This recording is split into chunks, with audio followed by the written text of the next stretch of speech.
ദേശീയ ജനാധിപത്യ സഖ്യത്തിന്റെ ആഭിമുഖ്യത്തിൽ കർണാടക സർക്കാരിന്റെ ജനാധിപത്യ വിരുദ്ധമായിട്ടുള്ള നടപടികൾക്കെതിരായി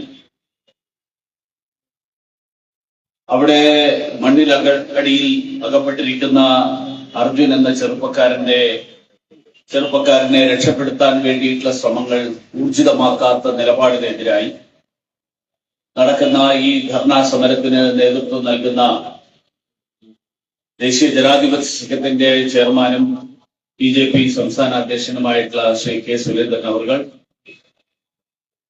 ദേശീയ ജനാധിപത്യ സഖ്യത്തിന്റെ കൺവീനറും BDJS അധ്യക്ഷനുമായിട്ടുള്ള ശ്രീ തുഷാർ വെള്ളാപ്പള്ളി, ദേശീയ ജനാധിപത്യ സഖ്യത്തിന്റെ ഏകോപന പ്രവർത്തനങ്ങൾക്ക് നേതൃത്വം നൽകുന്ന സഖ്യത്തിന്റെ സംസ്ഥാന വൈസ് ചെയർമാൻ കൂടിയായിട്ടുള്ള ശ്രീ PK കൃഷ്ണദാസ് അവർ, വേദിയിലും ഈ ധർണയിലും പങ്കെടുക്കുന്ന മുഴുവൻ നേതാക്കന്മാർ, മാധ്യമ പ്രവർത്തകർ, എല്ലാവർക്കും നമസ്കാരം. കഴിഞ്ഞ കുറച്ചു കാലങ്ങളായി ഇന്ത്യ സഖ്യം ഉയർത്തുന്ന മുദ്രാവാക്യം ഞങ്ങൾ ഈ നാടിന്റെ ഭരണഘടന സംരക്ഷിക്കാൻ വേണ്ടി പ്രവർത്തിക്കുന്ന ആളുകളാണ്. അവർ പാർലമെന്റിനകത്തും പുറത്തും ഭരണഘടനാ സംരക്ഷകരുടെ വേഷമിട്ടുകൊണ്ടാണ് പ്രവർത്തിച്ചുകൊണ്ടിരിക്കുന്നത്. പക്ഷെ കർണാടകത്തിലെ ഇന്ത്യ സഖ്യത്തിന്റെ സർക്കാർ, ആ സർക്കാർ എടുത്തിരിക്കുന്ന തീരുമാനം പരിപൂർണമായും ഭരണഘടനാ വിരുദ്ധവും ജനാധിപത്യ വിരുദ്ധവുമായിട്ടുള്ള ഒരു നടപടിയാണ്. കർണാടകത്തിൽ സ്വകാര്യ മേഖലയിൽ മാനേജ്മെന്റ് തൊഴിലുകളിൽ 50%, മറ്റ് തൊഴിലുകളിൽ 75%, കന്നഡ ഭാഷ സംസാരിക്കുന്നവരും കർണാടകത്തിലെ സ്ഥിരതാമസക്കാരുമായിട്ടുള്ള ആളുകൾക്ക് സംവരണം ചെയ്യാൻ വേണ്ടി എടുത്ത തീരുമാനം അത് ഈ നാടിന്റെ അഖണ്ഡതയെയും ഐക്യത്തെയും ചോദ്യം ചെയ്യുന്നതാണ്. അത് മാത്രമല്ല, ഈ രാജ്യത്ത് എവിടെയും തൊഴിലെടുത്ത് ജീവിക്കാനുള്ള അവകാശം, ആ അവകാശം ഭരണഘടന ഇന്ത്യൻ പൗരന് നൽകുന്ന അവകാശം. 2020 ആന്ധ്ര ഹൈക്കോടതി ഈ അവകാശം ഉയർത്തിപ്പിടിച്ചുകൊണ്ടാണ് സമാനമായിട്ടുള്ള ഒരു തീരുമാനം ആന്ധ്ര സർക്കാർ എടുത്തപ്പോ ആ തീരുമാനത്തെ റദ്ദ് ചെയ്തത്.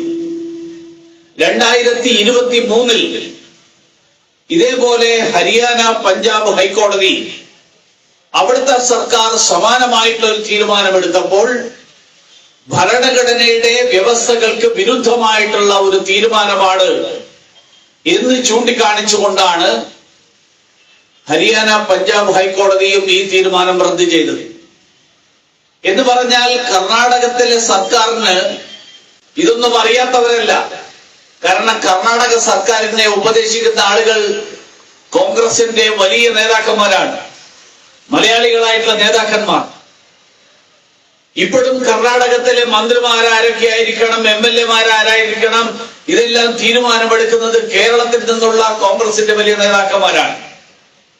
അവരാണ് പാർലമെന്റിൽ നരേന്ദ്രമോദിയെ ഭരണഘടന പഠിപ്പിക്കാൻ വേണ്ടിയിട്ട് രംഗത്തിറങ്ങുന്നത്, ഭരണഘടനയുടെ തത്വങ്ങൾ പഠിപ്പിക്കാൻ വേണ്ടിയിട്ട് രംഗത്തിറങ്ങുന്നത്.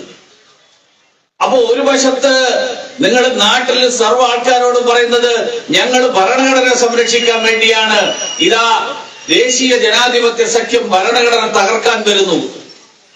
ഇവിടെ ഭരണഘടനയുടെ അന്തസത്തക്ക് വിരുദ്ധമായി, ഭരണഘടനയുടെ വ്യവസ്ഥകൾക്ക് വിരുദ്ധമായി ആന്ധ്രാപ്രദേശിലെയും പഞ്ചാബ് ഹരിയാനയിലെയും സർക്കാരുകൾ, പഞ്ചാബ് ഹരിയാനയിലെയും കോടതികൾ, ഹൈക്കോടതികൾ റദ്ദാക്കിയ വ്യവസ്ഥകൾ, അതേ വ്യവസ്ഥകൾ ഉൾപ്പെടുത്തിക്കൊണ്ട് കർണാടകം ഈ 50%-ന്റെയും 75%-ന്റെയും ഒക്കെ വ്യവസ്ഥകൾ ഉൾപ്പെടുത്തി നിയമമുണ്ടാക്കുമ്പോൾ അതിന്റെ ഉദ്ദേശം എന്താണ്? അതിന്റെ ഉദ്ദേശം സങ്കുചിതമായിട്ടുള്ള രാഷ്ട്രീയ താല്പര്യങ്ങൾ. ഈ നിയമം നിലനിൽക്കില്ല എന്ന് കർണാടക സർക്കാരിന് അറിയാത്തത് കൊണ്ടല്ല. ഈ നിയമം നിലനിൽക്കില്ല. നാളെ ആരെങ്കിലും കോടതിയിൽ പോയാൽ നിയമം റദ്ദാവും. പക്ഷെ കർണാടകക്കാരോട് പറയാലോ, ഞങ്ങൾ നിങ്ങൾക്ക് വേണ്ടിയിട്ട് 75% സീറ്റ് സംവരണം ചെയ്യാൻ ശ്രമിച്ചു. ഇതാണ് കോൺഗ്രസിന്റെ ഇന്ത്യ സഖ്യത്തിന്റെ എല്ലാ പരിശ്രമങ്ങളുടെയും പിന്നിലുള്ള അടിസ്ഥാനം.